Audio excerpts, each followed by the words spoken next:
Şəfqə xanım, ümumiyyətlə bugün ailələr niyə dağılır? Səbəb nədir ailənin dağılmasında? Bax, görürsünüz, deyirsiniz, mən də kaprizliyəm. Arif müəllim də kaprizləri var, amma 50-50-yədir, bir-birimizə müəyyən mənada kompromisə gedirik, keçirik. Bugün ailələr niyə kompromisə getməyi bacarmırlar? Niyə dağılır ailələr? Axı, o ailə quranda qızlarınız ailəlidir də? Bir qızım. Bir qızınız ailəlidir. Mehri yox. Mehri yox. İnşallah Allah bəxtini gözəl eləsin. Qız köçürmək, oğul evləndirmək çətindir. Bir əziyyət qoyursan onun üzərinə, zəhmət çəkirsən və sonra bir günün içində bir də görürsən ki, hər şey dağıldı, məhv oldu.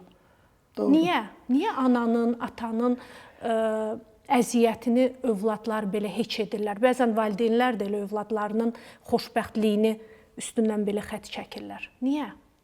Nə bilim, mən fikirləşirəm ki, bayaq dediniz, qız fikirləşir ki, ancaq ikimiz olacağıq, ancaq göylərdə uçmaq, xəyallarla, onlar azdır. Onlar azdır. Amma reallıq başqadır da. Reallıq başqadır, bəs nə? Mənə elə gəlir ki, həm də dözüm yoxdur gənclərdə. Bəzən bir dənə sözün üstündə ayrılırlar, adi bir sözün üstündə. Vaxtilə analarımız, atalarımız dözməyiblər heç niyə. Mənim anam çox dözümlü qadın olub. Doğrudan dözümlü qadın olub.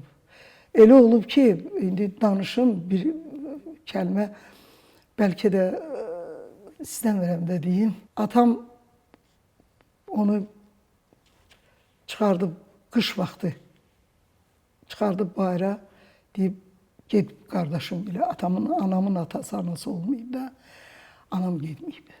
Anam oturub qapıda. Evinə sahib çıxıb. Qapını açıb, atam görüb ki, anam oturub. Deyib, gəl, keç içəri. Yəni, belə hallar, ay sağ ol, gedməyib qardaşı ilə, bacısı ilə.